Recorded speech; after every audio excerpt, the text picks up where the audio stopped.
മാധ്യമ വാർത്തകൾ ഉണ്ടായിരുന്നു. അങ്ങ് ആണോ നയിക്കരുത് അല്ലെങ്കിൽ വാർത്തകൾ അതിനോട് അനുബന്ധിച്ച് അപ്പം സി എം ആണോ അടുത്ത നയിക്കാൻ പോകുന്നത്? എന്താണ് സി എം? അത് പലരും ആലോചിക്കുന്നൊരു കാര്യമായിരിക്കും. പക്ഷെ ഞങ്ങൾ ഇതേവരെ ആലോചിച്ചിട്ടില്ല. നിങ്ങൾക്ക് എല്ലാവർക്കും അറിയാം, ഞങ്ങളെ കാര്യം ഞങ്ങൾ പൊതുവിൽ ആലോചിച്ച് തീരുമാനിക്കുന്നതാണ്. വ്യക്തിപരമായി ഞാൻ തീരുമാനിക്കുന്നതല്ല, പൊതുവെ പാർട്ടി എന്ന നിലക്ക് ആലോചിച്ച് തീരുമാനിക്കുന്ന ഒരു കാര്യമായിരിക്കും അത്.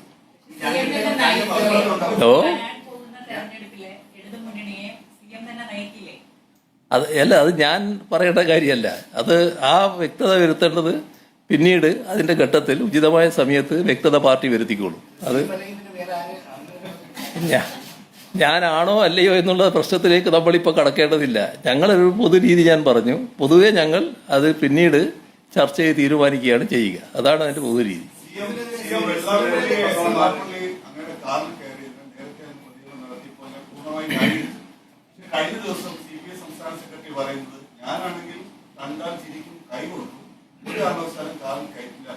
ബിനോയ് വിശ്വം അല്ലല്ലോ പിണറായി വിജയൻ.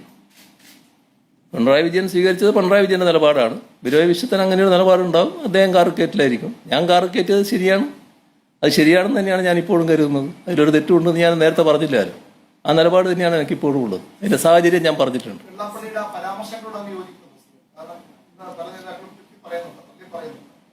ഞാൻ പറഞ്ഞില്ലേ കാര്യങ്ങൾ. നിങ്ങൾ നേരത്തെ ചോദിച്ചു, നിങ്ങളെ അടുത്തിരിക്കുന്ന ആൾ നേരത്തെ ചോദിച്ചല്ലോ അതിനെപ്പറ്റി. ആ എന്താണ് സമീപനം എന്നുള്ളത് ഞാൻ വ്യക്തമാക്കി പറഞ്ഞല്ലോ.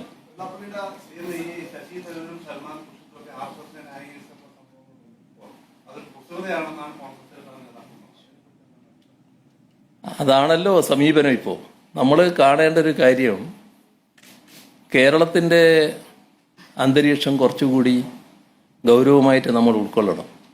ഇന്നലെ ഒരു മാധ്യമത്തിൻ്റെ പരിപാടിയിൽ പങ്കെടുത്തപ്പോൾ ചെറിയൊരു ഭാഗം എനിക്ക് പറയേണ്ടി വന്നിരുന്നു അതുമായി ബന്ധപ്പെട്ട്. കാരണം കേരളീയ സമൂഹത്തിൻ്റെ ഒരു പ്രത്യേകത എല്ലാ കാലത്തും വർഗീയതയെ പൂർണ്ണമായി അകറ്റി നിർത്തിയിരുന്നു എന്നുള്ളതാണ്.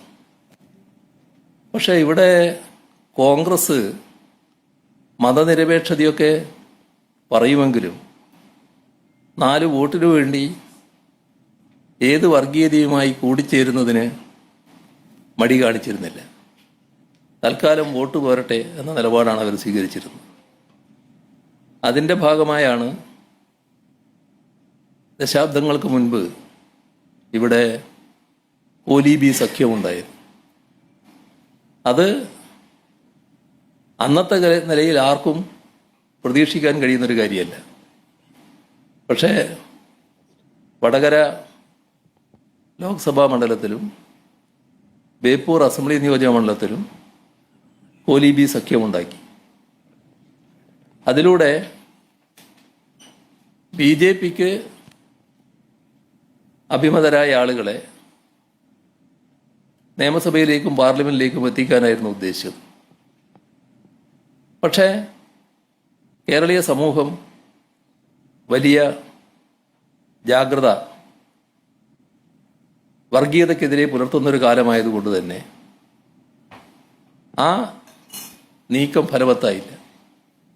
സാധാരണ കണക്ക് ശാസ്ത്രമനുസരിച്ച് 2 × 2 = 4 എന്ന കണക്ക് ശാസ്ത്രമനുസരിച്ചാണെങ്കിൽ ഇവർക്കെല്ലാമുള്ള പിൻബലം, വോട്ടിൻ്റെ പിൻബലം കണക്ക് കൂട്ടിയാൽ വലിയ ഭൂരിപക്ഷത്തിൽ ഈ പറയുന്ന കോലീബി സ്ഥാനാർത്ഥി ജയിച്ചു വരുമെന്നാണ് അവർ കണക്കാക്കിയിരുന്നത്. പക്ഷേ ആ കണക്ക് ശാസ്ത്രമല്ല, ജീവനുള്ള മനുഷ്യനാണല്ലോ ഇതിന് പ്രതികരിക്കേണ്ടത്. അവരുടെ പ്രതികരണം അവരുടെ ബോധത്തിൽ നിന്നാണ് ഉണ്ടായത്. അത് മതനിരപേക്ഷതാ ബോധമായിരുന്നു, വർഗീയതയ്ക്കെതിരെയുള്ളതായിരുന്നു.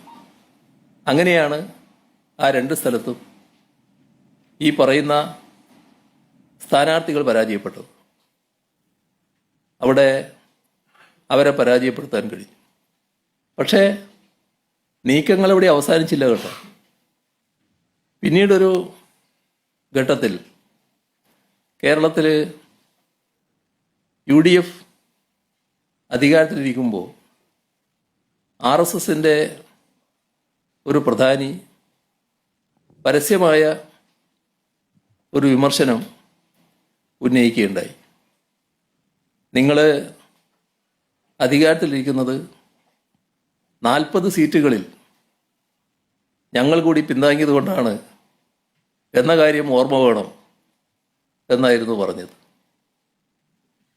അപ്പോൾ വിവിധ ഘട്ടങ്ങളിൽ നീക്കുപോക്കുകളും പരസ്പര ധാരണയും ഇവർ തമ്മിൽ ഉണ്ടാക്കിയിരുന്നു എന്നതാണ് പിന്നീടുള്ള അനുഭവം.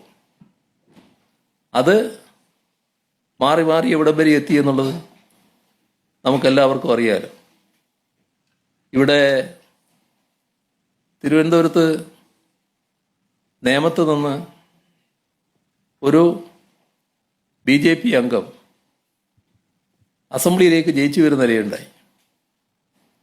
അങ്ങനെ ജയിച്ചു വരുമ്പോൾ കണ്ട കാര്യം, സാധാരണഗതിയിൽ കോൺഗ്രസിന് ലഭിക്കേണ്ട വോട്ടുകൾ ആ മണ്ഡലത്തിൽ ലഭിച്ചില്ല എന്നതാണ്. മത്സരിച്ച UDF സ്ഥാനാർത്ഥി തന്നെ പിന്നീടത് വ്യക്തമാക്കുന്ന നിലയുമുണ്ടായി. അദ്ദേഹം ജയിച്ചു വന്നപ്പോൾ BJP അക്കൗണ്ട് തുറന്നു എന്ന ആവേശത്തിലേക്ക് BJP മാറി. ഒരു സംശയവുമില്ലാതെ അതിന് സൗകര്യമുണ്ടാക്കിയത് കോൺഗ്രസ് ആണ് എന്നത് നാടിന് ബോധ്യമുള്ള കാര്യമാണ്. ഇപ്പോൾ നമ്മുടെ തൃശ്ശൂർ പാർലമെൻറ്റ് മണ്ഡലത്തിൽ 2024 തെരഞ്ഞെടുപ്പ് നടന്നപ്പോൾ BJP സ്ഥാനാർത്ഥി ജയിച്ചു വരുന്നു. സാധാരണ നിലക്കുള്ള കണക്കനുസരിച്ച് BJPയുടെ നേരത്തെയുള്ള വോട്ടിൽ വർധനവുണ്ടാകുന്നു. എന്നാൽ മത്സരിച്ച 2 മുന്നണികൾ, ഒന്ന് ഞങ്ങളും മറ്റൊന്ന് UDFും, UDFിൻ്റെ വോട്ടിൽ 86,000-ഓളം വോട്ടിൻ്റെ കുറവുണ്ടാകുന്നു. ഞങ്ങളവിടെ ജയിച്ചു വരുമെന്നായിരുന്നു ഞങ്ങൾ കണക്കൂട്ടിയത്. ജയിക്കാൻ ഞങ്ങൾക്കായില്ലെങ്കിലും 2019 കിട്ടിയതിനേക്കാളും കൂടുതൽ വോട്ട് നേടാൻ ഞങ്ങൾക്ക് സാധിക്കുന്നു. എന്നാൽ UDFന് 86,000 വോട്ടിൻ്റെ കുറവുണ്ടാകുന്നു. ആ വോട്ട് നേരെ BJPയിലേക്ക് പോകുന്നു.